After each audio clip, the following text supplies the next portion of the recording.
भी मैंने अपनी फसल का, हालांकि हम बड़े जिम्मेदार हैं, अब 12.5 एकड़ पे तो वैसे नहीं मुझे मिलना था, लेकिन गिरदावरी अगर किसी की 12.5 एकड़ तक है वो तो मेरा लो उसको तो दे रहे हैं ना जी, जो काश्त छोटा जी उनको दे रहे हैं। अगर किसी का कोई मज़ारा 10 एकड़ का है, 6 एकड़ है, उसको तो दे रहे हैं ना, उसके नाम पे गिरदावरी देखनी है आपने। तो ये मैं आपको बता रहा हूँ कि आपके, और ये मैं वज़ीर आज़म की हिदायत के मुताबिक तमाम अफसरान को सारे सेंटर्स में, जितने भी सेंटर्स हैं हमारे पंजाब में, सब में हमने डिप्यूट किया है, चाहे वो फेडरल सेक्रेटरी है उसको, वो भी जा रहे हैं हमारे, बल्कि सिर्फ फूड के नहीं जा रहे, इंडस्ट्री का जो मेरे पास दूसरी वजारत है, इंडस्ट्री का जो सेक्रेटरी है उसको भी मैंने कहा है, जो मरकज़ के सेक्रेटरी नहीं होते बड़े, उनको कहा है कि जाएँ, आज निकले हुए हैं वो भी, रोज़ाना जा रहे हैं। अब यही है ना।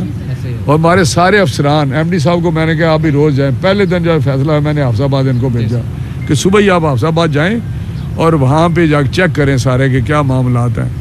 आइंदा किसी को भी कोई प्रॉब्लम हो, वो मुझे, हमारे किसी अफसर को, पास्को वालों को नहीं, किसी मिनिस्ट्री के अफसर को, मुझे बिल्कुल, मेरा नंबर भी है, आप मुझे वॉइस मैसेज भी कर सकते हैं। डीसी साहब बैठे हुए हैं या एससी साहब आपके बैठे हुए हैं, आपके बाकी अब तो टीम बन गया। यहाँ एक रेवेन्यू अफसर होता है, एक पास्को का अफसर होता है, एक पटवारी रेलिवेंट होता है उस गिरदावरी को चेक करने के लिए, एग्रीकल्चर का अफसर होता है, पास्को का अफसर होता है, नंबरदार भी मकामी होता है। ये टीम है जिसके लिए हम मॉनिटरिंग कर रहे हैं और सारे अफसर मैदान में हैं। आज मैं यहाँ हूँ, कल या परसों मैं किसी और सेंटर पर जाऊँगा।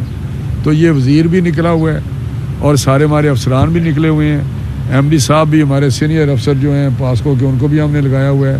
हमारे एडिशनल सेक्रेटरी जितने भी हैं, ये सारे चेक कर रहे हैं सिर्फ आप तक इसके फ़ायदे पहुँचाने के लिए। ये पॉलिसी जो हमने बनाई है ताकि आपको जो बनती है किसी की काश्तकार की 12.5 एकड़ तक, वो सही उन तक पहुँचे। बाकी आपने कहा है कि टारगेट बढ़ाया जाए, वो हम कर रहे हैं। पहले ये फेज़ ख़त्म हो जाए, जब नज़दीक आएगा देखेंगे अगर कोई चीज़ रह गई, क्योंकि मुझे इतला मिली है कि कोई 80, 85 या 90% काश्तकार का फसल मिल, फ्लोर मिल में जो मिले हैं उसमें, या आड़ती के पास या मिडल मैन के पास या पास्को ने ले लिया है, जो मेरी इतला है। तो अगर बाकी इतनी रह गई है तो इस टारगेट जो हमने 4 लाख टन मैट्रिक टन आपको दिया है, ये जो कोटा है, इसमें पता नहीं बोरियां कितनी बनती हैं, ये बता सकेंगे? 40 लाख बोरी जो है, उससे अगर कोई रह गई आपकी तो बिल्कुल और आपकी टारगेट बढ़ा देंगे और मज़ीद आपको दे देंगे। लेकिन ये पहले पूरा हो जाए, देखते हैं ना कि क्या वाकई पीछे इतनी है गंदम कि जैसे 4 लाख से ऊपर है, 4 लाख का जो मैट्रिक टन है। तो अगर रह गई तो वो भी टारगेट प्राइम मिनिस्टर से मैं गुजारिश करूँगा कि वो भी बढ़ाएं ताकि आपकी बाकी जो गंदम है वो भी ख़रीद सकें। तो ये आप फिक्र ना करें, हम काश्तकारों को चाहते हैं कि जितनी सपोर्ट हो सके वो करें, क्योंकि काश्तकार मेरी नज़र में जो ज़राअत है वो हमारे जो इकॉनमी है उनकी रीढ़ की हड्डी है। काश्तकार खुशहाल होगा तो हमारा मुल्क खुशहाल होगा। ये हमारा उसमें बड़ा, हम जानते हैं चीज़ को, इसलिए काश्तकारों को आने वाले दिनों में आप देखेंगे बजट भी आ रहा है, उसमें आपको बहुत सारे इंसेंटिव देंगे, बहुत सारी चीज़ें आएंगी जिसके काश्तकार को और किसानों को फ़ायदा पहुंचेगा।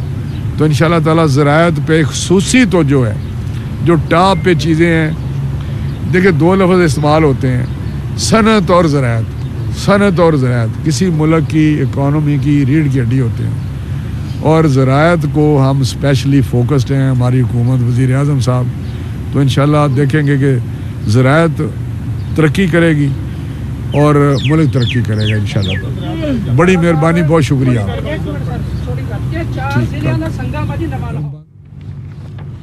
वफाकी वज़ीर सनअत